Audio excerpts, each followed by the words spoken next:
Black holes अब तक की डिस्कवर्ड सबसे ज्यादा मिस्टीरियस चीजों में से एक है और ब्लैक होल्स ने हमें पहले से ही काफी ज्यादा हैरान किया हुआ था। और फिर हमें पता चलता है कि ब्लैक होल्स स्पिन करते हैं। जी हाँ दोस्तों, जितने भी ब्लैक होल्स होते हैं वो सभी स्पिन करते हैं। और आज की वीडियो में मैं आप लोगों को बताऊंगा कि ब्लैक होल्स स्पिन क्यों करते हैं और साथ ही साथ स्पिनिंग ब्लैक होल से हम बहुत ज्यादा मात्रा में एनर्जी भी एक्सट्रैक्ट कर सकते हैं। और वो कैसे कर सकते हैं वो तो आप लोगों को आगे वीडियो में पता चल ही जाएगा। तो हेलो दोस्तों, मेरा नाम है मयंक और आप देख रहे हैं विजन ऑफ स्पेस।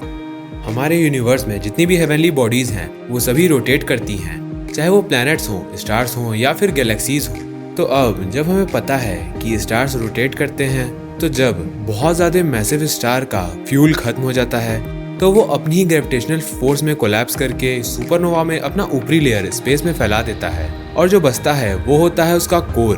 और क्योंकि वो स्टार स्पिन करता था तो जो कोर है वो भी स्पिन करता रहेगा। और अगर हम किसी भी स्पिनिंग ऑब्जेक्ट का साइज छोटा कर देते हैं तो वो और तेज स्पिन करने लगता है। तो इसी तरह से जब ये कोर ग्रेविटी की वजह से बहुत ज़्यादा कंप्रेस होके छोटा हो जाएगा तो वो बहुत ज़्यादा तेज़ी से स्पिन करने लगेगा।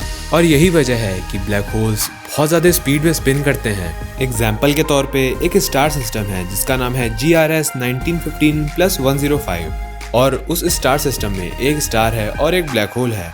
और वो जो ब्लैक होल है वो अब तक का खोजा गया सबसे हैवी स्टेलर ब्लैक होल है जिसका मास 10 to 18 सोलर मासेस तक हो सकता है। और जो उसकी स्पिन रेट है वो 1150 स्पिन्स पर सेकंड है। तो आप अंदाजा लगा सकते हैं कि वो कितना ज्यादा तेज स्पिन कर रहा होगा। और एक और ब्लैक होल है जो कि काफी ज्यादा फेमस है और वो हमारी गैलेक्सी में तो नहीं है लेकिन हमसे 55 मिलियन लाइट ईयर्स की दूरी पे मैसियर 87 नाम की एक गैलेक्सी है उसमें है। और उस ब्लैक होल को अब तक हम M87 के नाम से जानते थे लेकिन अभी रिसेंटली ही उसका नाम पोवे ही पड़ गया है।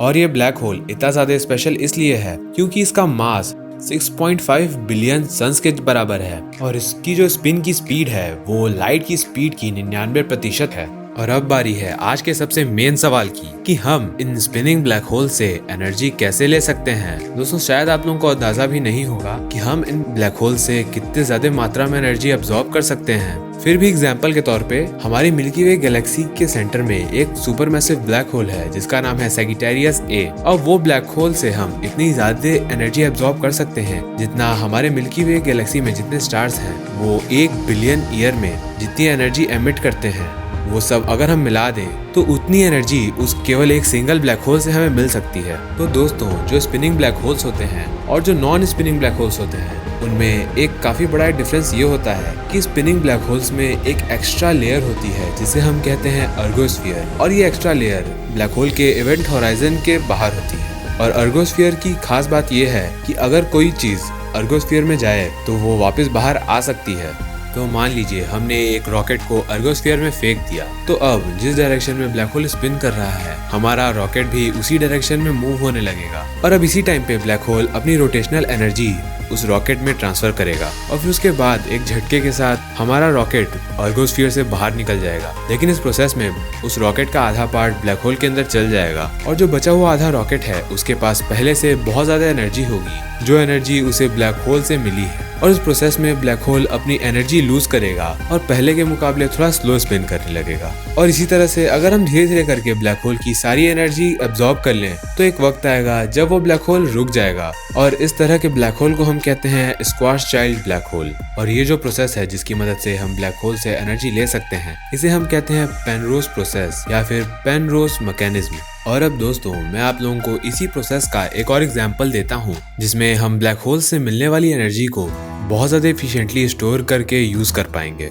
तो अब इसके लिए हमें मिरर से बना हुआ एक स्फीयर बनाना है जो कि उस ब्लैक होल को पूरी तरह से कवर कर ले। और एक बार अगर हमने वैसा एक मॉडल बना लिया तो हमें बस उनमें से एक मिरर हटाना है और इलेक्ट्रोमैग्नेटिक वेव्स को अर्गोस्फीयर में फायर कर देना है और फिर वापस से वो मिरर लगा देना है। तो अब होगा ये कि वो इलेक्ट्रोमैग्नेटिक वेव्स अर्गोस्फीयर से होते हुए गुजरेंगी और फिर मिरर से टकरा के वापस से अर्गोस्फीयर में आएंगी और ऐसे ही वो बार बार अर्गोस्फीयर से होते हुए गुजरेंगी। और इस प्रोसेस में ब्लैक होल की एनर्जी उन इलेक्ट्रोमैग्नेटिक वेव्स में ट्रांसफर होती जाएगी और उन वेव्स की जो एनर्जी है वो धीरे धीरे बढ़ती जाएगी और बहुत ही ज्यादा बढ़ेगी। लेकिन इस प्रोसेस में उन वेव्स की थोड़ी बहुत मात्रा उस ब्लैक होल के अंदर चल जाएगी, लेकिन उनके मुकाबले जो एनर्जी हमें ब्लैक होल से मिल रही है वो बहुत ही ज्यादा है। तो अब कुछ समय बाद जब उन इलेक्ट्रोमैग्नेटिक वेव्स की एनर्जी बहुत ज्यादा बढ़ चुकी होगी तो हम सिंपली एक मिरर हटा देंगे और उसमें से सारी इलेक्ट्रोमैग्नेटिक वेव्स बाहर आ जाएंगी और फिर हम उन वेव्स को एनर्जी के फॉर्म में स्टोर कर सकते हैं। लेकिन क्या होगा अगर हम वो मिरर हटाएं ही ना? तो दोस्तों, क्योंकि उन इलेक्ट्रोमैग्नेटिक वेव्स की एनर्जी धीरे धीरे बढ़ती जा रही है, तो एक पॉइंट ऐसा आएगा जब उनकी एनर्जी इतनी ज्यादा हो चुकी होगी कि अब वो उस मिरर के अंदर स्टोर नहीं हो पा रही होगी और इसी वजह से एक बहुत बड़ा ब्लास्ट होगा जिसकी पावर एक सुपरनोवा एक्सप्लोजन जितनी होगी और इसी वजह से वो अब तक का सबसे खतरनाक ब्लास्ट होगा। और इस तरह से जो एक्सप्लोजन होता है उसे हम कहते हैं ब्लैक होल बॉम्ब। और दोस्तों, पेनरोज मैकेनिज्म की एक बहुत ही खास बात यह है कि ये साइंस फिक्शन नहीं है, ये फ्यूचर की रियलिटी है। इस प्रोसेस की मदद से हम फ्यूचर में ब्लैक होल से बहुत ज़्यादा एनर्जी एक्सट्रैक्ट कर पाएंगे।